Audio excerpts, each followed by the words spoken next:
Okay, we did our first quiz. Now I'm going to inflict pain now. 1, 2, and 3.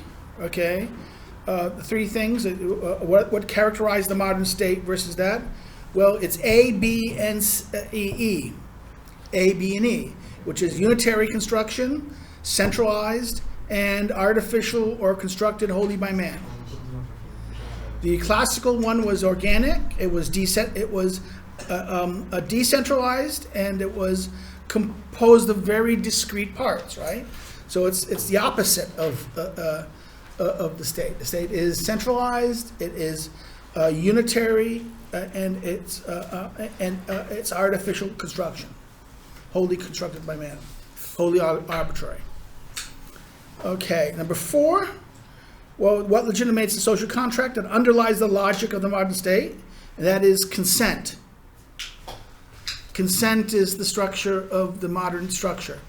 And the term social contract should be a hint. Why? Because a contract requires consent, right? So therefore,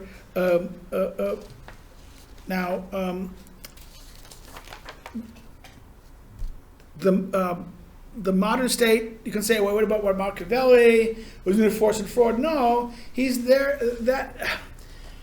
not talking about the legitimization of the state. He only talks about that the state uses force, that the state will use force and fraud. Okay, all political actors will use force and fraud. Okay, but that's not that legitimization. Okay, legitimized.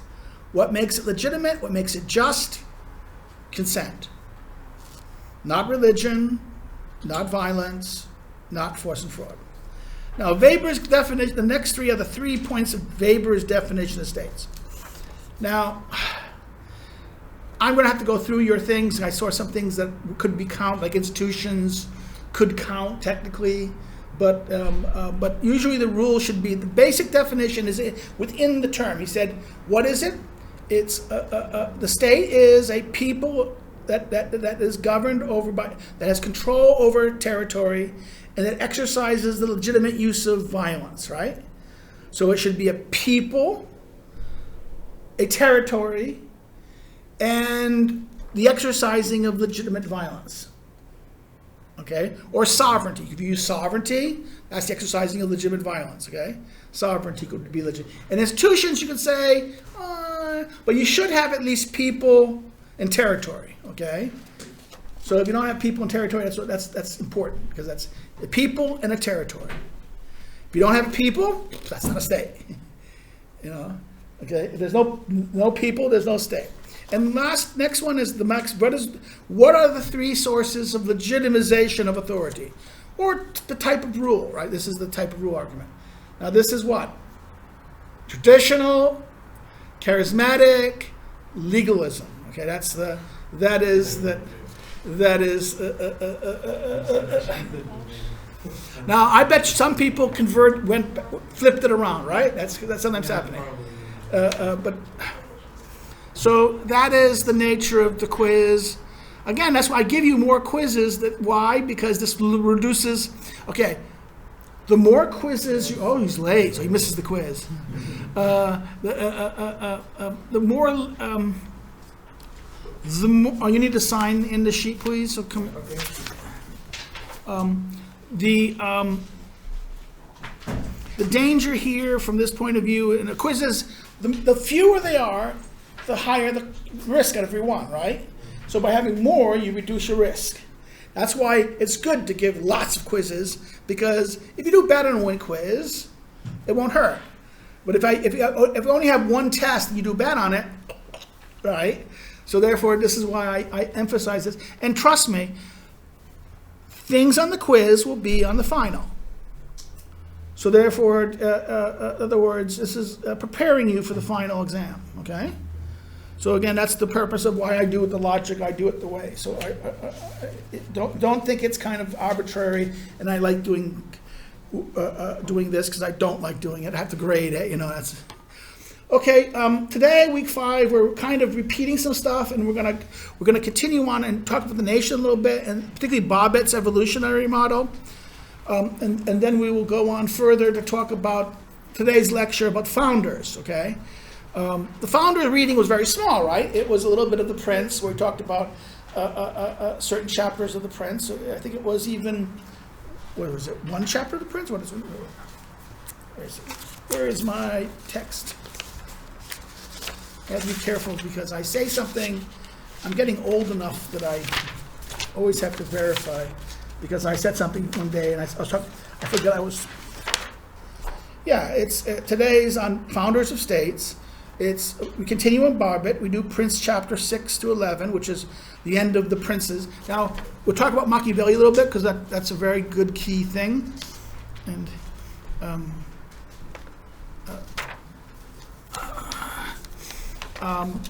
I will then we'll talk about Barbet a lot. We repeat the Barbet reading a little bit, go in more detail. We should have started it last week, but we kind of ran out of time because the nation took consumed a lot of things. And we'll also read chapter 7 of Lord, which is about modern founders, okay? The part of the Prince is interesting will be chapter 6 of the Prince, which he talks about new princes, and he talks about his list of the great founders, okay, and we'll talk about that. But we first start with Barbet. Why Barbet? Well, Barbet makes an argument about, well, let me go back to something that prefigures it. I'll point to this guy first, Fukuyama. In 1989, yeah, it happened. He published an article. It was actually in 1988. He gave a conference talk at University of Chicago, conference with a thing. He talked about the end of history, about Hegel's concept of the end of history, and how and that was a certain idea of progress, of evolution. That Hegel's teaching here is the famous teaching from his phenomenon. It's not his. People say it's about the philosophy of history. No, the philosophy of history, he just outlines 3 epochs, historical epoch eras, okay? And he guides the epoch. The real logic of his argument about the evolution of ideas occurs in the phenomenology of Geist, spirit, or mind, depends how you translate it.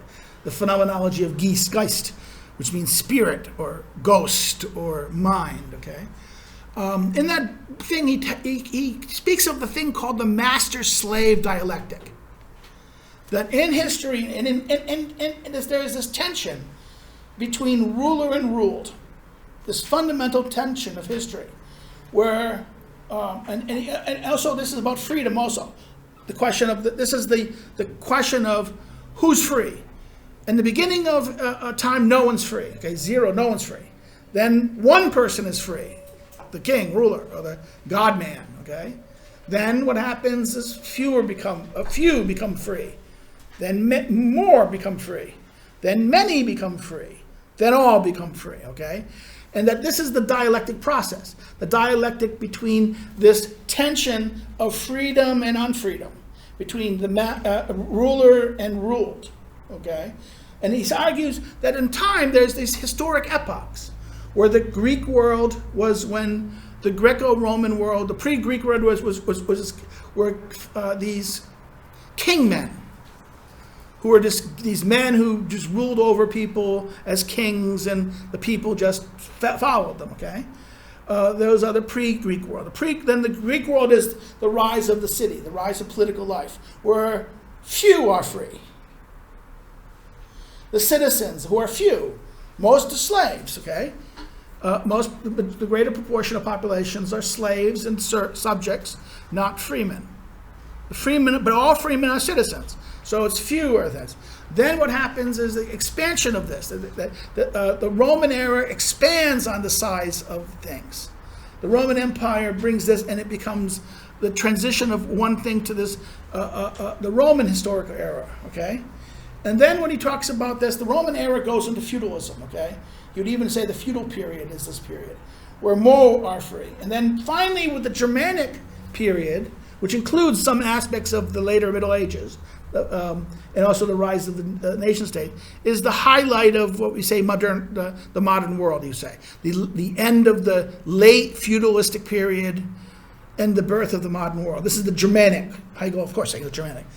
That's an argument.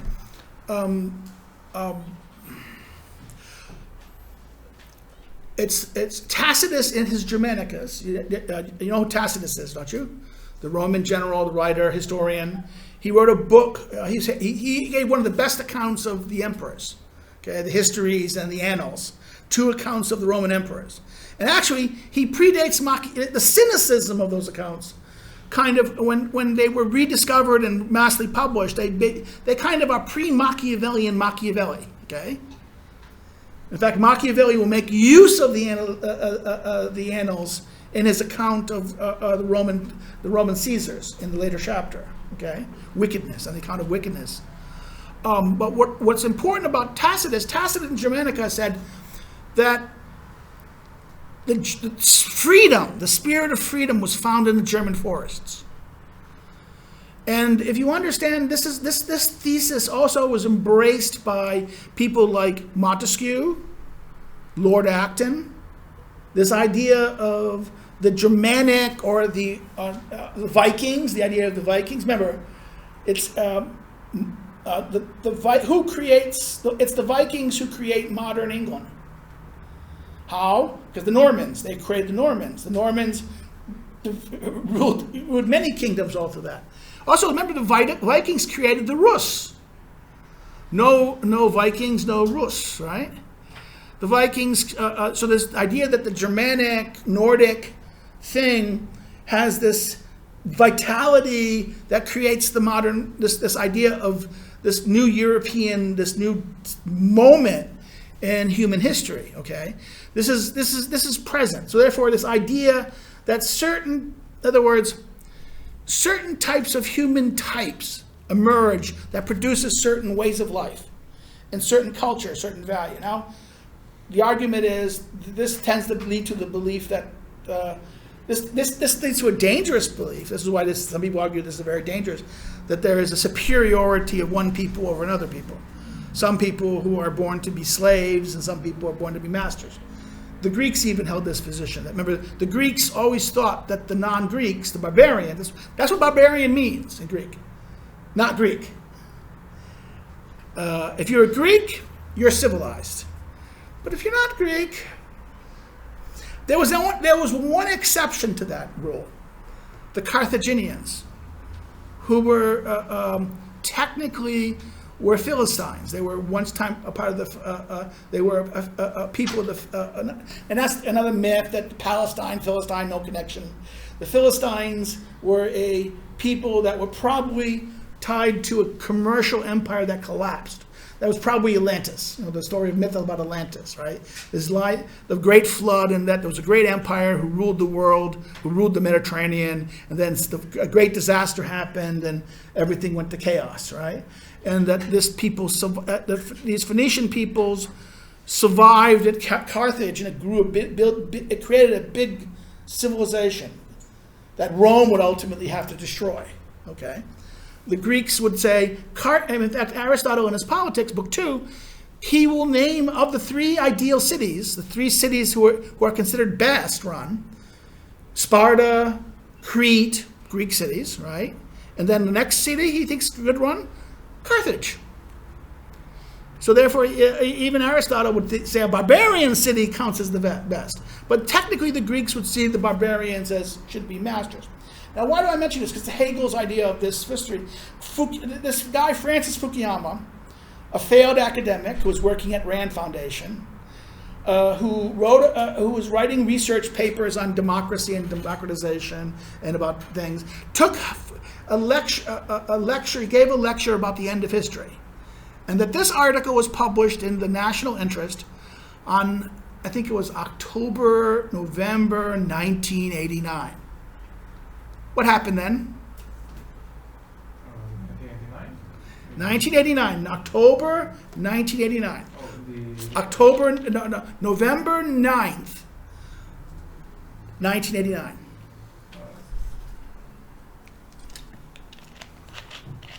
It was the USSR, No, it was in Germany. Germany, yeah. Berlin happened. The Berlin Berlin Wall Wall collapsed. collapsed. What other event happened in Berlin and Germany on November 9th, in the time of Hitler. And the same day as the Berlin Wall, the same day the Berlin Wall came down, in 1938 or 36 or 30. The night of the long knives. No, not long knives. The crystal knife. Kristallnacht. Okay, that's why the Germans have a problem celebrating that day. Okay, because of the connection between Kristallnacht. In other words, that German unification or end of the Cold War happens on the same day. Isn't there kind of an irony of history? If you know your history, you know anything, there's kind of history is a joker. Okay. Well, here's the problem here. His article becomes released and it becomes a best-selling thing. He becomes a superstar. He gets a multi-million-dollar book deal. He gets a job, finally, a teaching job, finally, at a school. He gets hired at a George Mason, and he becomes a superstar. Now he's now at Stanford University, running their democratization program. Okay, he argued that the end of history happened. In other words, with the end of communism, the conflict of ideology ended. There was no new ideology. Now, people at the time criticized this. Now, his argument was that the nation state will end. Globalization and transnational governments meant the end of, in other words, the globalized world, the globalized economy, the rise of global markets worldwide, one market. The end of the Soviet Union meant what? One global market. Before the Cold War, when the Cold War was on, the world was divided into three markets. The free world, the West, the Soviet economy, and the non-aligned economies. India and lots of post-colonial world didn't do trade with the West, okay? They didn't do trade. India was a democratic country, but it was pro-Soviet. It was kind of pro-Soviet. It would buy Russian equipment, and in fact, America supported Pakistan. The Pakistanis were Americans' friends, and the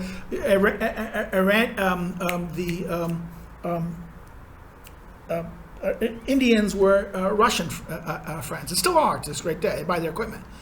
Americans the Americans lost the Pakistanis a long time ago, and also they lost. Who was the other biggest friend in America?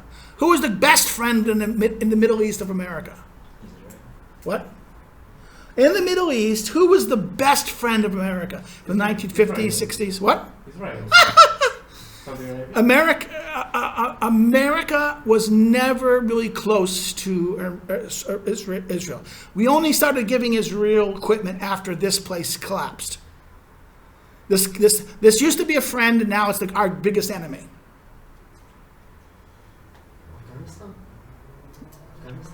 No? What? Iran, yes. The Shah of Iran was America buddy. He got he had F-14s at the same time as, in other words, he got the state-of-the-art military equipment at the time, advanced military equipment. And when his regime collapsed, what happened was, when the Ayatollah came into thing, that threw things off, okay? So, and then we had to get in bed with Israel, because the Israelis were it was a democratic state, and therefore we started to give them more. We kind of helped them in the Yom Kippur War in '72 by giving them supplies. But before that, we were kind of offhanded. In fact, come on, you know the story of the USS Liberty? The story of the USS Liberty in 1968, it was attacked by the Israelis. It was a U.S. spy ship. And it was legitimately attacked, too, by the Israelis. Everyone said it was illegitimate. No. The United States Navy, with the CIA, was spying on Israel and feeding the battlefield information to the Egyptians. Okay? Because the United States sided with the Egyptians in the it was the Americans who stopped the British and the French with Suez. It was the Americans who forced the British to get out of its empire. But that was one of the, we decolonized the African world. By how? By putting sanctions and limiting economic development and trade to England.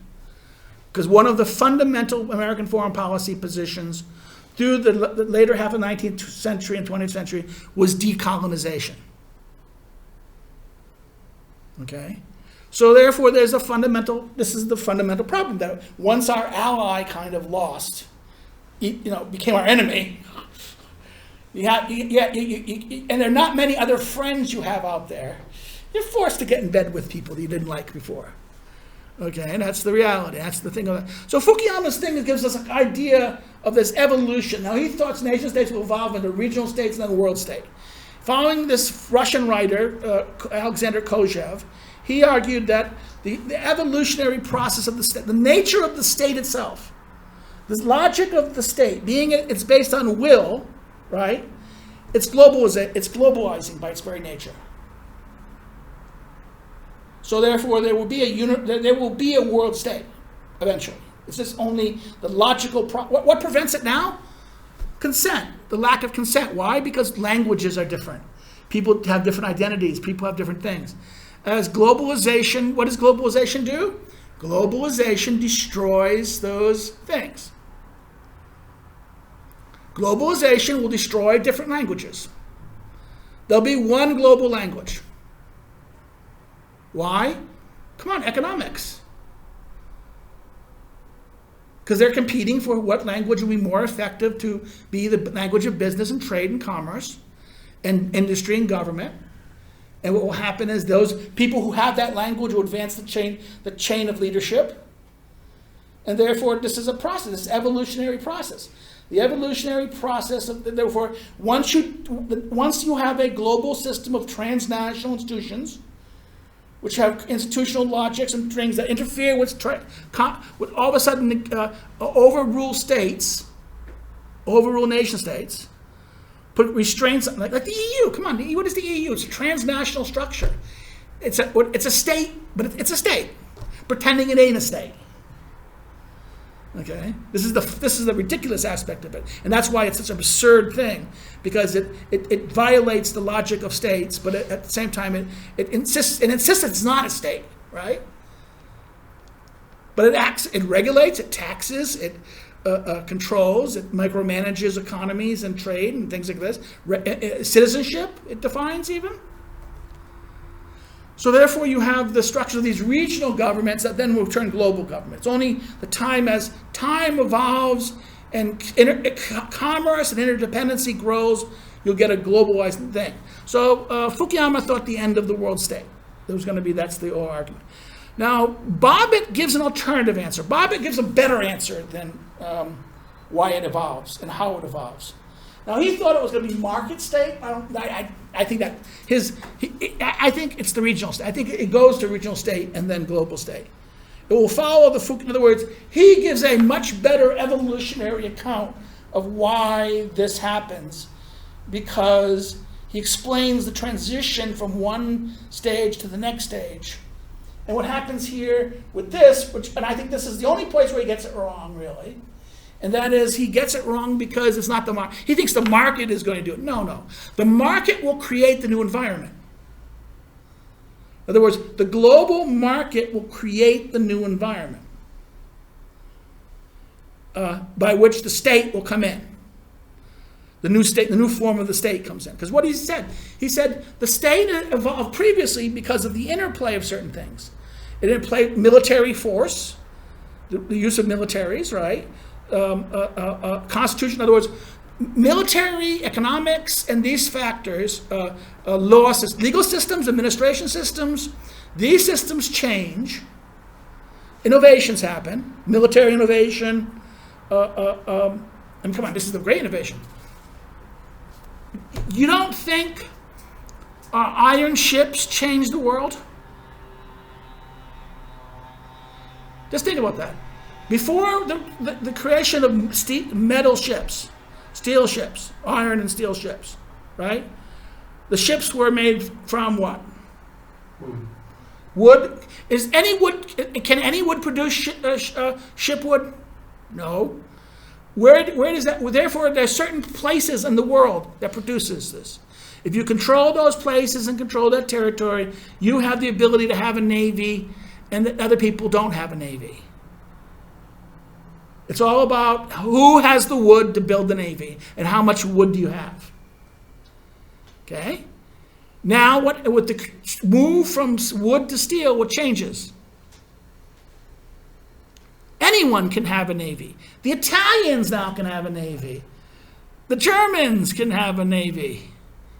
Countries who don't have great wood supplies, Japan becomes a big naval power by the turn of the modern world, right? And by the 1800s, Japan destroys. In the beginning of the 20th century, who does Japan defeat militarily and replace as one of the leading world powers? Russia. The defeat of Russia by the Japanese, total destruction of its navy.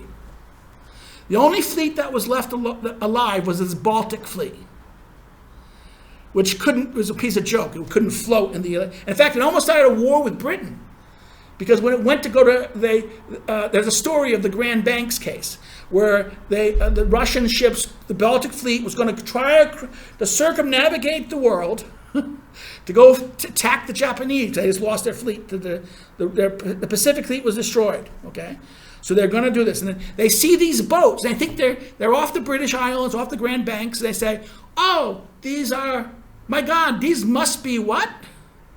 Russian torpedo boat. I mean, Japanese torpedo boats." So they shoot at the British fishermen. England almost went to war with Japan. Not Japan, I mean with Russia over this instance. And by the way, the British people always saw Russia as its enemy, because why? They fought the Crimean War, 3 Crimean wars against Russia already, okay? But the British government did not think that. The British government thought, who was the biggest threat?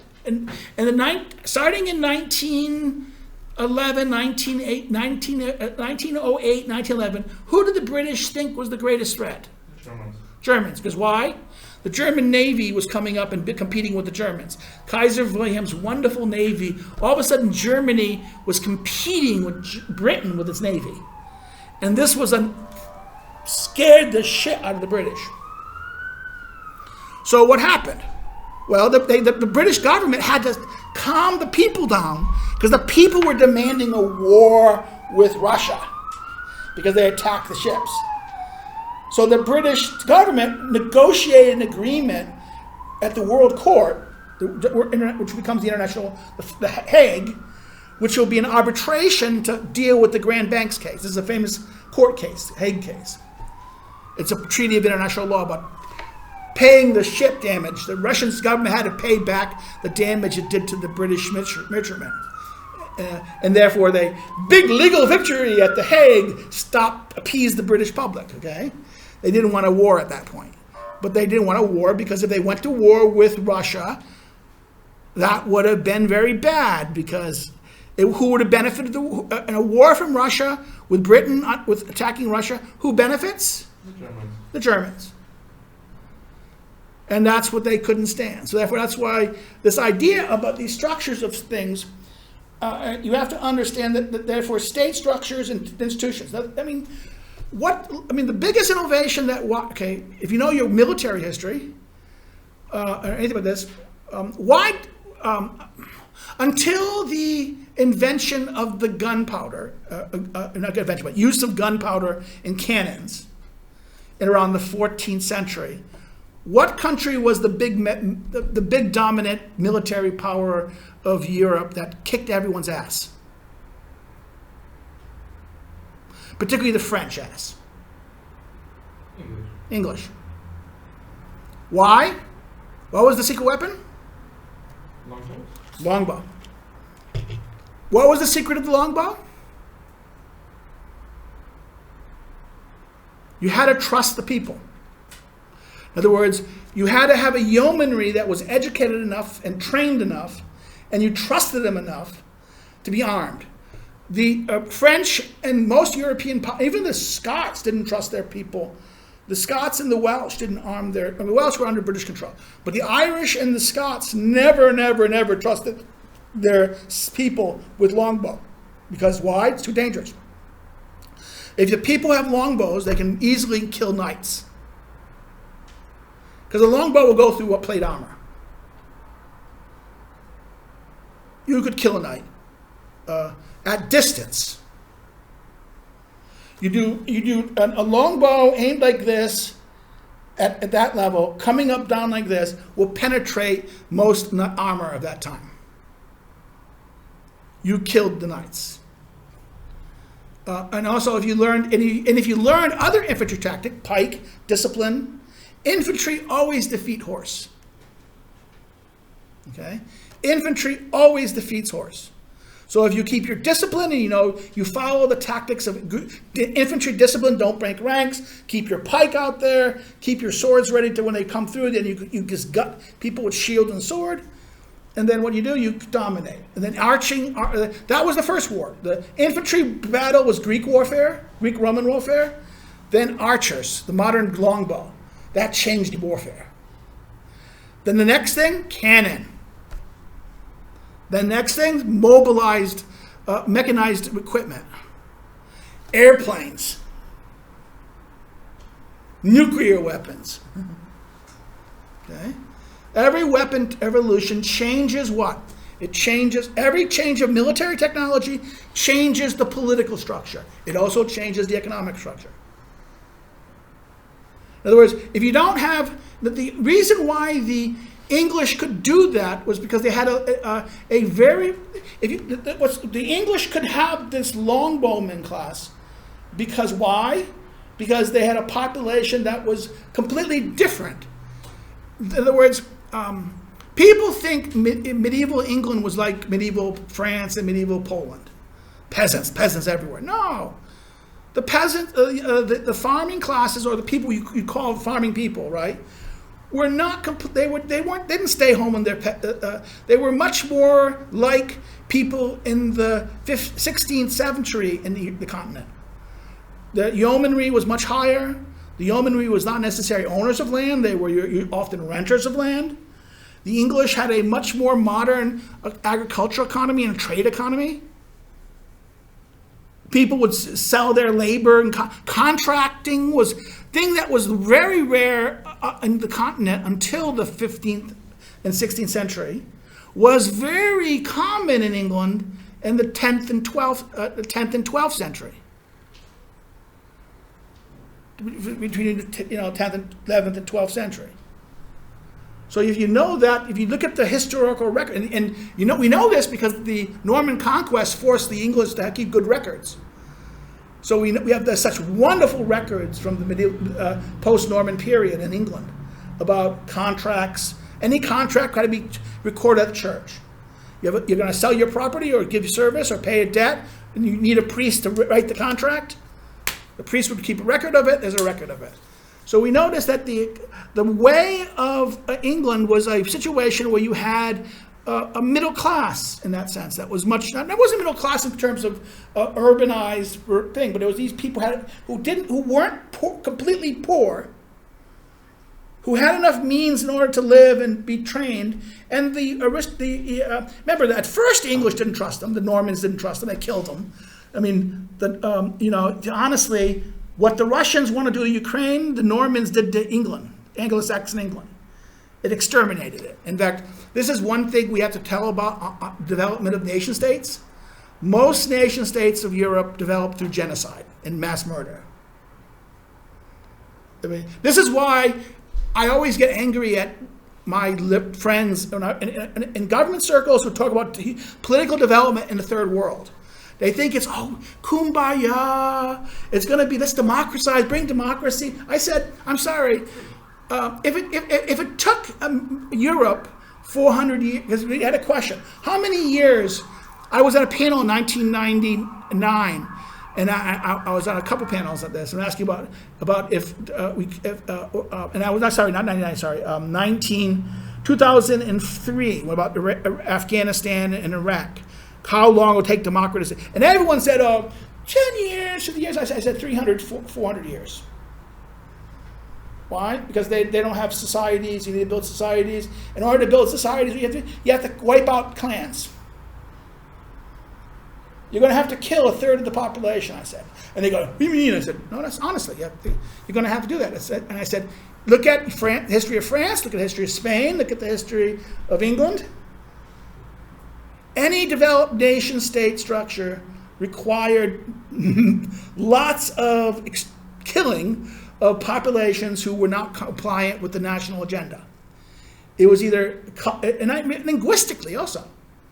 Do you know, think of how the Basques are treated in Spain to this very day. Yeah, I know. They're treated like extremists. Because why? Their language is at odds with the dominant Spanish language. It threatens the consciousness of Spain, the modern Spanish identity. Okay? You can't have local dialects. Local dialects have been exterminated. Now sometimes extermination happens gently through education and indoctrination of education. But sometimes it happens through, well, if you're not compliant, what happens? We cut your food off. We cut your sanctions. If you fight back, we kill you. Okay? That's how these things always work historically. So if you're going to understand nation building is not for the weak.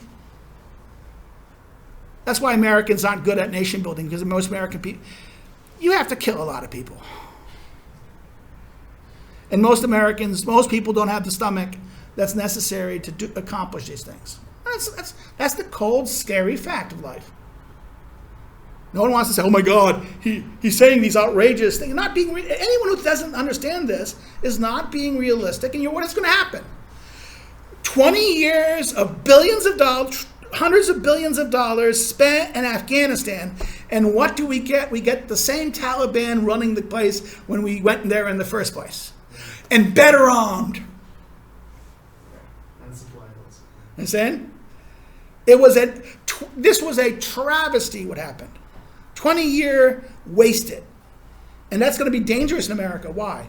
Just think of all those veterans who lost friends and things, who now feel betrayed. This is going to be as bad in American politics as the Versailles Treaty was in Germany. Okay? Think of that. This sense of betrayal. Sense of we were sabotaged. We bled and died. And that was not all of America. Notice this. It wasn't, they didn't have a draft and send the rich kids. They send the poor America.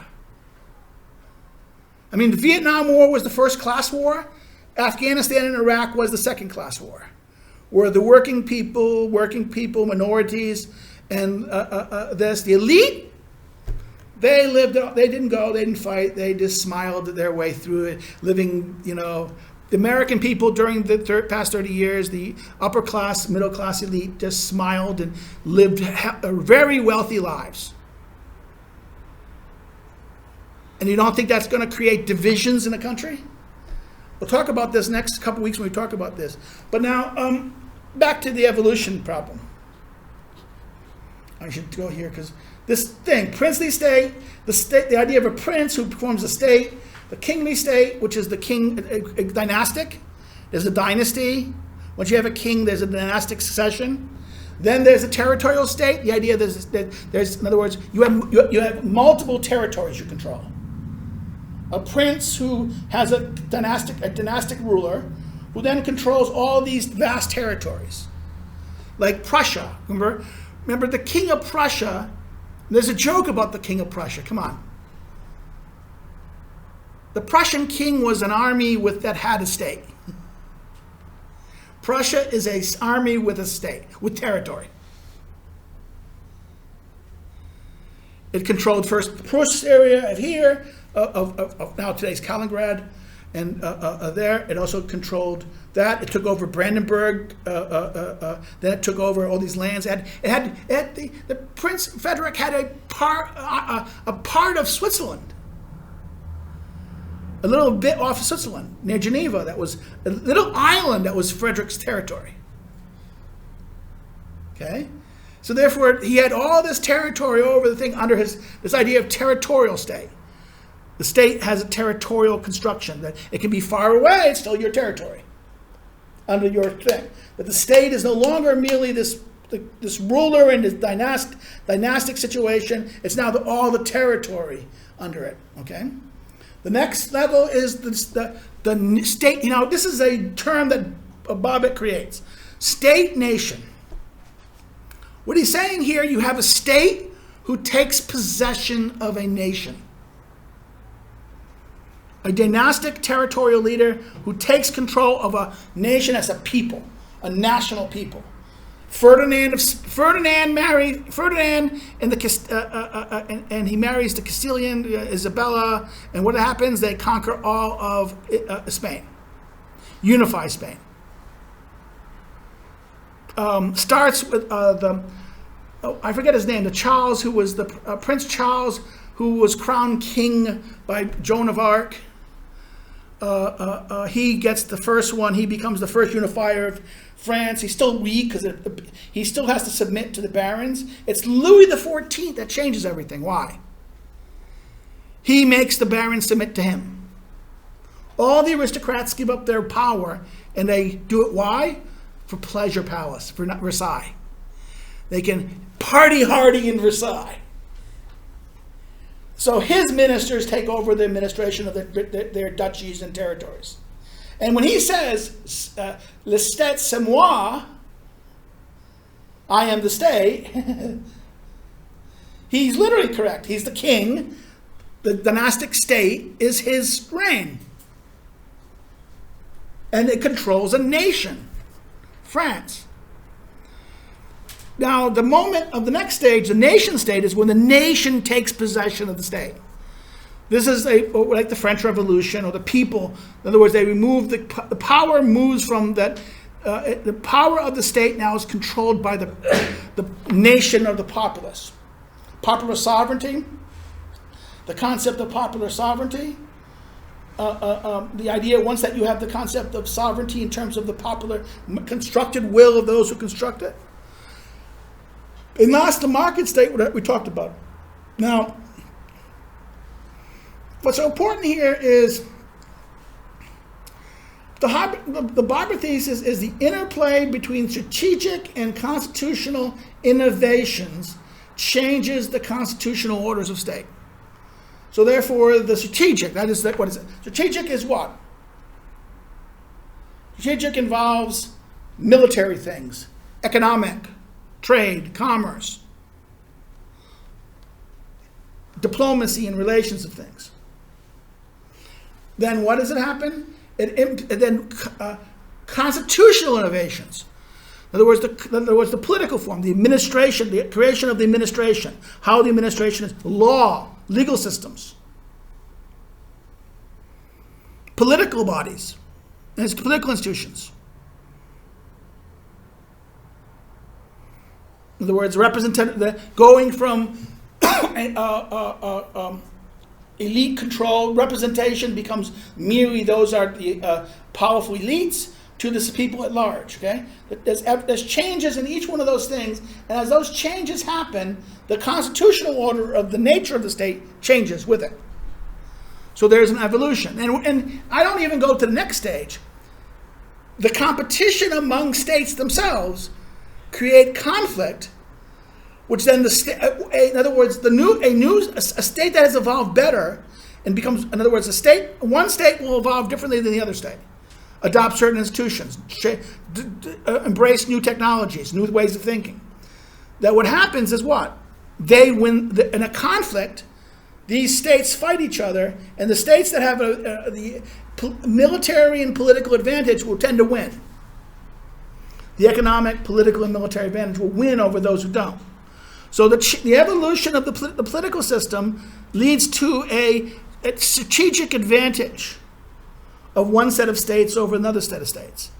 And once they win the war, what they do, they create a peace treaty which establishes the rules by the dominant winners will change. This is the new rules. So that's why he says that this transition from princely to, the thing is the transition from what he says is the princes to princely states. This is the princes to princely state. He said the transition from princes to princely state provide us with the initial example of strategic imperative, animating a constitutional innovation. And an instant, that is where the I'm trying to read that. I can do it this better way. The insistent question of security in a specific context, geography, wealth, small populations, yield a new legal solution that requires a story to rationalize the solution. So you need a story, an explanation. So the idea you create stories, you create political myths, narratives that justify what happened. So these innovations that deal with what, as he says, specific contexts, geography, wealth, population, then you have to create new legal institutions that require ways, and then what you create, and you have to justify these new ways. Next is the second, chapter 7, which deals with the idea of the kingly states, the territorial states. And now, this is important. These are the 6 things that typify this, but they also are important to understand the nature of the new states, how they work. That one is a standing army. You need a standing army. In other words, a military that's independent and is not controlled by other people. It's not. In other words, the feudal world was what? Where the king had very little army. He had this, and his armies was each baron gave him. So he went to war. He didn't go with his own weapons. He often went to war with the forces of his barons and his lords. Right? His barons and lords produced these things, and that particularly big nation kings, like the French and that, often had to rely on independent duchies and things like that, had much more autonomy and wouldn't necessarily go with you. They had a large, in other words, they had enough wealth and they had enough subordinate barons with supporting them that they could say to the king, no, I'm not going to fight with you. In fact, sometimes these various dukes would fight it out who's going to be king. Think of mafia wars. Think how struggle for power is among mafia. That's how the medieval world operated in that sense. What happens with the creation of a standing army is the king has all the control of the army. Therefore, he controlled monopolization of the use of force. Then a centralized bureaucracy, a regularized system of taxation, revenue coming in, right? A diplomatic representative abroad. In other words, he creates actors who will act in his interest abroad. Creation of diplomatic entities and things. Then economic policies. In other words, taxation is money, but you need to create economic policies of trade, commerce, development. I mean, come on.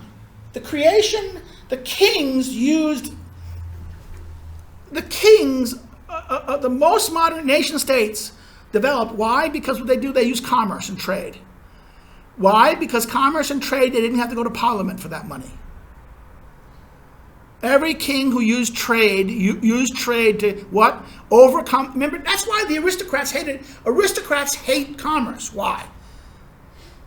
Because the aristocrats own in other words, this is land and power. So the aristocrats had their economic power because of their land. But once you generate commerce, this allows much more power than landed power does. Much more accumulation of wealth and ability. So the king with very little land, his own land, and revenues from his land revenues, he doesn't have to rely on the revenues from all the other lords through taxation. He can now generate wealth through generating commerce and trade, mercantilism, then free trade. These are the mechanisms of, in other words, every king state, and this is a very good point about this. Hannah Arendt in her Origins of Totalitarianism has a chapter about talking about how capitalism both creates and will destroy the nation state. The nation states and the states of Europe needed capitalism. They helped develop it to create the nation states.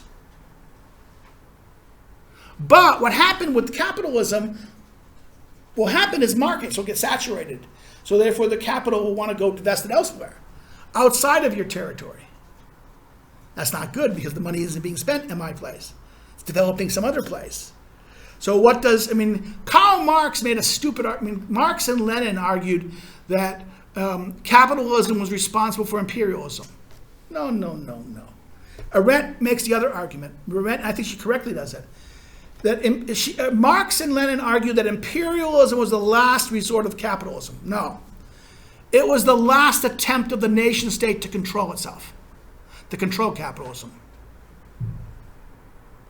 The nation states used imperialism, the powerful European nation states, wishing to control economic globalism, created empire abroad. You can invest in Africa, you can invest in Asia, but you have to invest in our colonies in Asia and Africa. Because it's British law or French law or whoever's law, you can do it. We protect your investment, we protect your money. It'll be under English law, so it's easier, simpler, but at the same time, the king and the government profits from it. So the money goes into the state structure, the nation state structure. The problem with this is, ironically, as Arendt argues, the logic of the modern state teaches popular sovereignty, right? So once you bring the logic of the modern state to the developing world, what happens? All these developing people says, wait a minute, a state is supposed to be a popular sovereignty. Nationalism emerges, anti-colonialism emerges. In other words, imperialism. The reality of imperialism was not economic. It was political. It was designed to control capital expansion. Because why? What happens to a market? Remember, this is the problem of any economic activity. At a certain level, you're not going to get more profit. You're going to have negative returns. So when a market gets saturated, what happens to the profitability in a market? Declines. So once European markets become saturated, you get less and less on your rate of return of your capital. What do you want? You want new markets, new places. Capitalism will want to go elsewhere, particularly developing markets. Why? Because there's more bang for the buck. You get more profit. In other words, you're going to get the profit you got hundreds of years ago. Why? Because you're going to bring it to a market, you're going to expand the economy, you're going to get cheap, it becomes all of a sudden, you create the profit margins that will return higher rates of return. But the danger of that is, from nation states' perspective, what? They can't control the money. They can't control the companies anymore. And then companies become, now this is the problem, isn't it? Aren't companies more powerful than states? Isn't Microsoft more powerful than most countries in terms of wealth and its ability to influence things? Google, Microsoft, even Tesla? The recent events prove that it is. Definitely is. Now imagine if they had armies.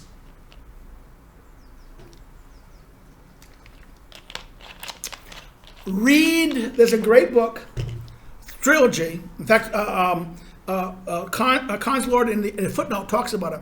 Stanley Kim Robinson's, that's called the Mars trilogy. Red, White, and Blue Mars. It's Red, Green, and Blue Mars. The trilogy. It's worth reading because why? It's scary because it talks about the nation of transnationals. How corporations will buy a small country out, like Jamaica, and all of a sudden have sovereign rights. Build an army. Imagine if Microsoft or Google or someone buys Jamaica or buys a small country. Internet with sovereign rights, the ability to create an army, a navy, a space force, and therefore be able to do what it wants on the global scene as a state actor. You don't think that's coming? It's coming. It's almost there now. That's what that was the papers. Because Cyprus is a perfect example of that, right? Cyprus is the biggest. Half the millionaires are trying to buy Cyprus, right? And holding banks in Cyprus. It's a country, but it's not really. It's not a country yet. It's quasi-country. Right? So back here, this is the thing. Chapter 9, the nation-state, state to nation-state. He says this is what we talked about this. This is when the people take over the state. The state was basically a state structure running a people. There's a moment like the French Revolution, or the even the Prussian Revolution. It was in 1919 when the nation state happened in Germany. Ironically, when the Kaiser was kicked out, 1919. And actually, people even argue that Hitler was the point that actually embodies the true German nation-state idea. That it was Hitler was kind of like the puppet. No, Hitler was merely a mirror on the German soul. In other words, he wasn't. In other words, he was. In fact, he was a. It was a pure. In other words, Germany was a radical democracy, and what he did was simply he was able to manipulate it by what? Merely giving the people what they wanted. Gave them an entertainment, gave them a show, created it. And he only becomes authoritarian, really authoritarian against the Germans. Now he's authoritarian against minorities and other people, but not against the Germans. He doesn't, even at beginning of World War II, he doesn't make the Germans, he doesn't force labor laws on Germans. He forces Poles and everyone else to slave labor, but he doesn't make the German economy full wartime economy. He doesn't make German women go to work. He only does this when? August of 44. Imagine that. He starts putting, he cuts back totally of domestic spending. You have to understand, German war production was not, in other words, all production in Germany was not all about war production. It only becomes total war production in 44, August of 44. Before that, luxury goods are still being made. Commercial goods are still being made. Why? Domestic German population had to be satisfied. Because if they weren't satisfied, he feared there'd be an overturning of the thing. In August of 44, he could change it because you had the Russians on your throat and the barbaric. He used the fear of the Russians and the Asiatic hordes that came with the Russians that were going to rape and destroy and loot Germany. He used the fear of these barbaric, and the same thing with Americans, with Negroes. He said the Negroid Americans were going to come and rape Germany. And that was the fear. At first, he bought the German people goods by stealing everyone else's goods.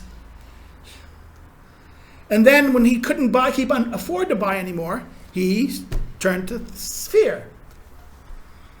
And then just mild coercion against certain leaders and people who did that. And people who were isolated individuals who deviated from the norms. Any time individual isolated people would revolt against the thing, the system would immediately target them and eliminate them.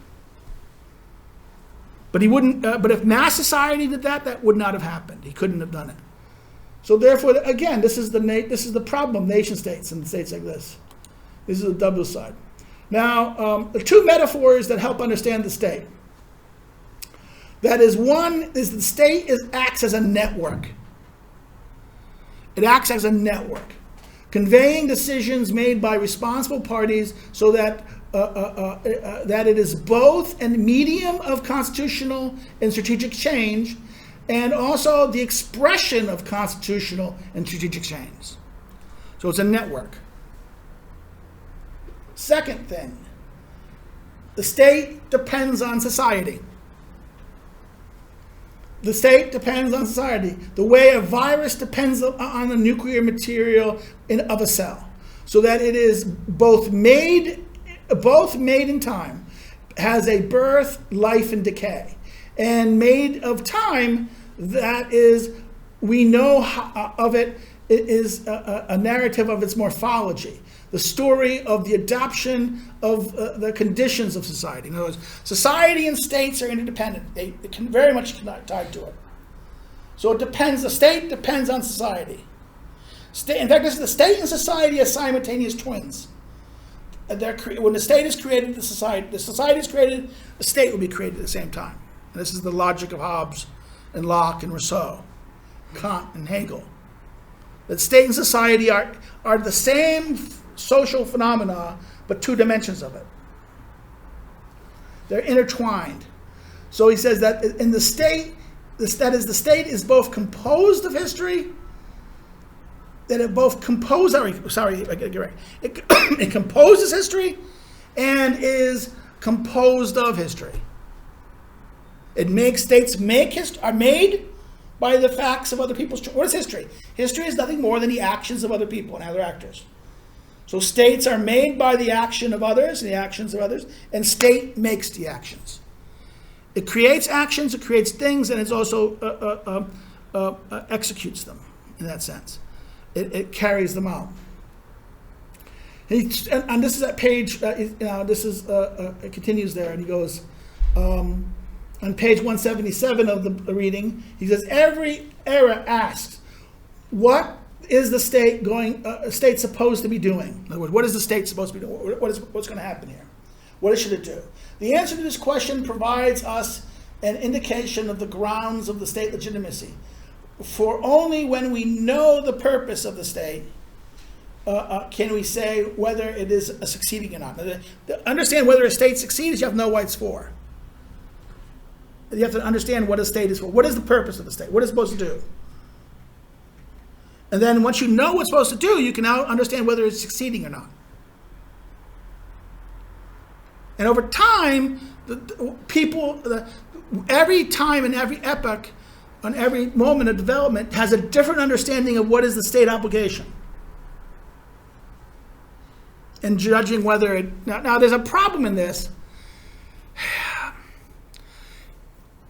Over time, what happens is people want the state to do more and more and more and more and more. Okay? But the problem here is competency. The state is not omnicompetent. In fact, it's a power problem. Power is like a utility curve. That is, if you have no power, then you're weak.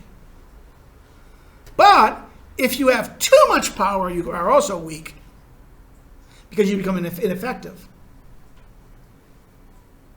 If you have infinite power, what happens is you're probably going to be completely ineffectual. It won't work. We notice this in totalitarian states. Totalitarian states were never really able to implement self-control, like black markets. In Nazi Germany or in Soviet Union, or even Iran to this day, or any totalitarian society, even in China, are black markets still existing? Yes. In fact, there exist more, higher level of them. Imagine you have a state that has total power, but it has no ability to stop the black markets. You see the problem there? That there's limited ability, that even infinite power has limits to it. In fact, this is the idea of effectiveness of power. If you try to do everything with power, nothing happens. It becomes ineffective. Good power needs to be marshaled effectively for it to be effective. And here's the danger here. The danger here is we have this naive belief that power. There's two naive beliefs. The first naive belief is all power is bad. Power is coercion. Coercion is bad. Coercion is always tyrannical, right? So we should have no power. This is the anarchist kind of position. We should have no government. We have no power. Power should be limited completely. The government that has the least power should be free. The government should have very little power at all. Now, that's problematic. Why? Because if the police can't arrest people, what happens? Criminals run the street. The absence of power leads to tyranny, despotism of the war. This is why Hobbes's famous definition of the state of nature is anarchistic. No authority, no law, Because if that's the case, well, it is the war of all against all. In other words, the state needs to have enough power to enforce the rules, to enforce the law, to make sure no one is above the law, to make sure no one is more powerful than the state. Because if anyone is more powerful than the state, then no one's rights are saved. No one is safe. So therefore, the state has to have significant power, but not too much. If it's supposed to do everything, if it's going to be your government, no, this is the problem of central planning. This is why people like Frederick Hayek is absolutely right. If the state does everything, it starts managing our lives, it starts managing our businesses, it starts managing every aspect of society, it's going to fail because it can't. In other words, it's impossible to organize and coordinate all that information. Okay, it's just impossible to coordinate. Now, even with supercomputers running the thing, it would not work. It would break down. So power has to be, the scope of power has to be limited. Why? Not that power, the exercise of power. The exercise of power, you must have enough power to be effective. You must have enough power to achieve the goals you wish to have. But the scope of power needs to be limited to areas that justify it, that work. When other mechanisms are more effective, you should let those other mechanisms do it. The government shouldn't do it. The idea that government should regulate everything or be control or manage or understand everything is just the recipe for disaster. It has never worked in human history, and it will never work. Again, that's the famous book by Friedrich Hayek, The Road to Serfdom, or even Ludwig von Mises' Bureaucracy. Bureaucracy is the most, come on, the surest way to make something not work is put a government bureaucracy in charge of it. Why? Because bureaucrats have their own interest. You don't think the bureaucrats are going to pursue their interest? What is the bureaucrat's interest? Keeping their job. So if you go, therefore, this is why having governments do social policy is a recipe for disaster. Why? Okay, if the purpose of social policy should be that you should not need it within a decade. In other words, you don't want social welfare workers. You want to get people off the social welfare programs. You don't want dependency, you want less dependencies. But the second you create a bureaucracy, what do? You have people who has a natural interest to expand problems, not lessen them. Because come on, how do you show in a bureaucracy, how do you show your importance? In a business world, you make your importance by how much money you make, right? In the bureaucracy, how do you show your importance? How many people work for you? How big is your budget? They don't make money, they spend money. Okay? How much money they spend. This shows how important they are. So someone who spends more, if your choice is between, I have a choice. I can solve the problem and go out of existence and have to give up my job, or create more problems so the government has to give me more money, that gives me more staff, that increases my importance. What's going to be the strategy of the bureaucrat?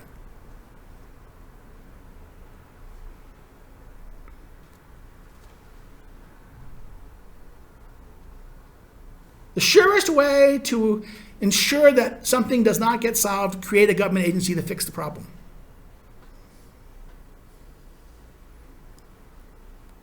That's the problem with this. Bureaucracies have their own interests.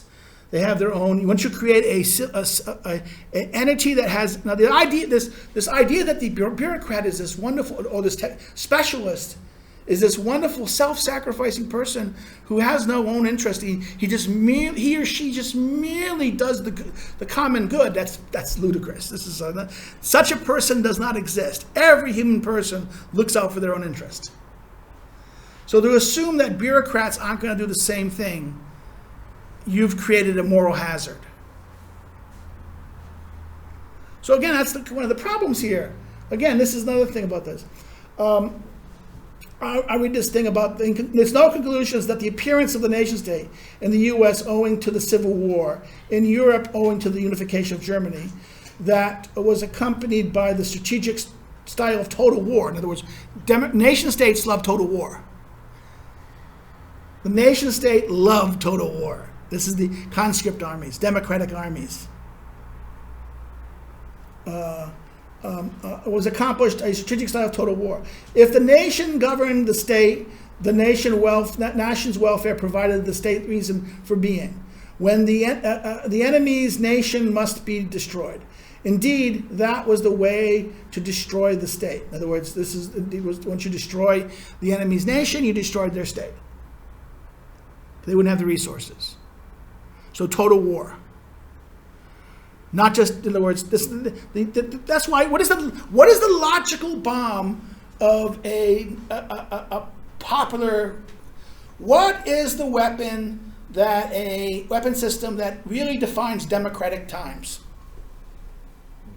Yeah. Exterminate the other side, you win. Mass bombing of civilian populations, democratic war. Total war, targeting civilian population, because the civilians are as much of the civilians are the economy that produces the mechanisms that support the battlefield. If you kill the people, you kill the economy, you stop the enemy, defeat the enemy. That's total war. And the A-bomb is the perfect solution to this. And the solution to the A-bomb is the other guy having the A-bomb. Because it creates what? Zero-sum game. In other words, that the cost of going to war is infinite.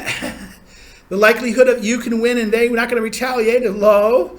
So therefore, what happens is that it's called mutual assured destruction. Balance of power. Now, this only works in a bipolar environment. Once you have a multipolar environment that you add nuclear weapons to, then this becomes it becomes more likely that it's going to be used in that sense. Now, these maps here, this is the 3 plates. The constitutional order here, he talks about historic examples of these moments. And it's right here I kind of will disagree with him. I think the Civil War does build the American nation. I agree with that. In other words, it creates the idea. It creates the moment that frames this idea of the state nation. But then I would also argue the French Revolution does the same thing. And the American Revolution kind of does it, but not really. It doesn't really create the nation. It's the Civil War that creates a unified nation. And you can even see this in the language. Look at the Constitution of the United States, right? The term United States is a plural noun. How do you know this? Because it uses the next verb, United States are. But once Abraham Lincoln and after the Civil War, what happens to the word United States? It became a singular statement.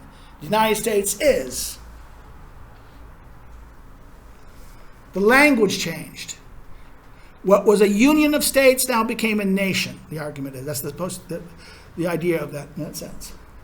The next plot is epoch wars, the great wars that shape things. Okay, princely states, this is the Habsburg-Valois wars. The kingly state, the rise of the 30-Year War.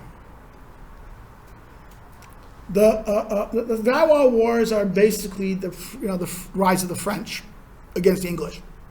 100-Year War. Okay? 30-Year War here, the kingly state. That's the war that produces the structure of that. The territorial states, the wars of Louis XIV. The state nation, the wars of the French Revolution. I would even argue the wars of the French Revolution, even before that. The American Revolution were that. And then last but not least, the nation state, what we call this is the era of the Long War. The Long War is a term. Some people argue that between where did the First World War, what started the First World War? Killing of the Habsburg prince. Okay. What happened at the end of the Cold War? Okay, Habsburg Prince was killed where? Sarajevo. Okay. At the end of the Cold War and Russia collapsed, what was happening in Sarajevo? The genocide. 1991-92, right? The Bosnians were being, the creation of Bosnia, the creation of then the Serbians attacked. So in many ways, the problem was the First World War started because of Serbian nationalism, and the end of the Cold War ends. It argues that what? That this is one giant war. World War I to the end of the Cold War was not 3 wars, not 2 wars, not 3 wars, but 1 war. World War I, the peace between World War II and the Cold War. World War I created the dynamics of the Second World War. And it also created the causes of the Second World War. The Second World War didn't end in 1945 because why? Because Russia was one of the instigate partners that invaded Poland. It was a criminal co-conspirator with the Nazis. It only changed side because Hitler decided that he wanted to get rid of him. He wasn't a good guy, he was part of the problem. So the Cold War was a continuation of it was not World War III, it was the continuation of World War II. In fact, it was a continuation of the First War, the Long War, from 1914 to 1991. The almost second 100-year war. Here is the next thing playing. I'll skip that. The Prince thing is the readings of this. Again, this is the readings of there. This talks about the nature of the Prince. The first 11 chapters are different types, all deal with states, the variations of states. The question of founders, let's do this. The founders are people who create the states. These are people who create. They are the people who form or make a nation or people or state, or they change the constitutional structure. They introduce a change. Modern political science doesn't like founders. Modern political science prefers aggregating systems. It doesn't really like founding fathers and founding people.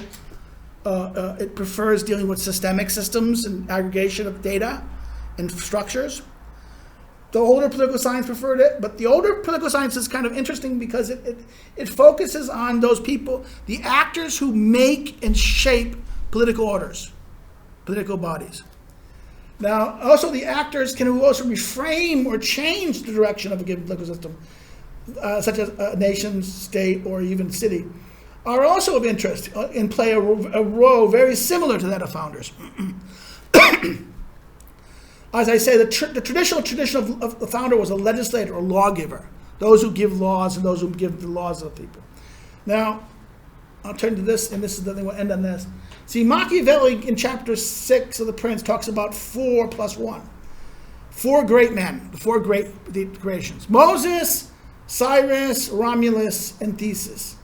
These are the great founders. Moses, Israel. Creation of the creation of the people of Israel out of slavery. Theseus, Cyrus, father of the Persian Empire. Romulus, the founder of Rome. Theseus, the founder of Athens. Now, Machiavelli, at the end of that chapter, he'll say, oh, but hero of Cyrus, a tyrant of Syracuse, is as great as any of these guys. So a tyrant, this guy is not a founder, but he's a ruler as great as any founder. So these ideal founders are ideal types of political actors who create new systems. And the Americans, and Lord gives this example in the chapter. Founding fathers, United States, Simon Bolivar. He creates the Gran Colombia, which failed. You had Napoleon Bonaparte. I mean, there were three. I mean, think about this: generals who formed, like Washington. Everyone looked at people looked at both Bolivar and Bonaparte as the Washington, right? They're like new Washingtons. But unlike Washington, who gave up power, these guys. Bolivar tried to do it. He's failed. He tried his best to unify everything, but the local elite, there was just too much difference of the colonies, and they didn't share the same interest, and therefore they sabotaged his project. But Napoleon, complete betrayal of that. That's why Beethoven eliminates his name from the Third Symphony, right? Modern Germany, Bismarck.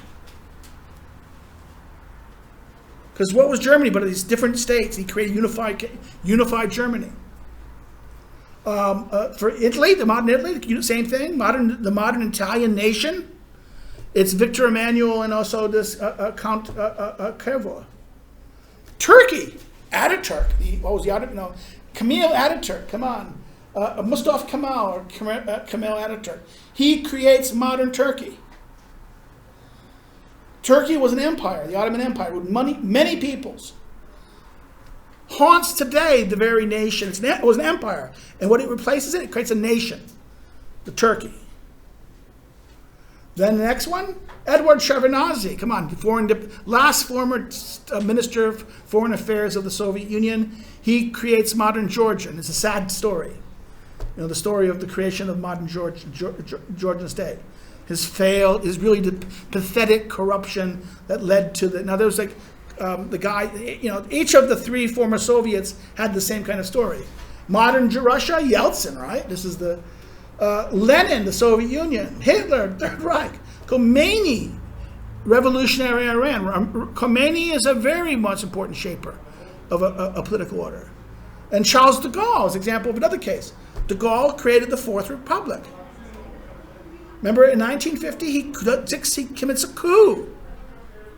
The army commits a coup, overthrows the Fourth Republic, and de Gaulle and the bureaucrats create the new constitutional order. And the first thing they do is they give away Algeria, because there was the Algiers crisis, and the country is divided on the Algiers crisis. So de Gaulle and the army take over, dictatorship, president. He gets elected. He gets through a military coup, becomes president, and then he keeps on getting elected president by blackmailing everyone. Says, "I will quit," because everyone thought he was the hero. He created the modern French state with the bureaucratic elite, the schools of control. Modern France was very much shaped. The Fourth Republic and the contemporary France of today is shaped by de Gaulle. So individual actors, and my favorite example of this, will end in this. In America, we have the same thing.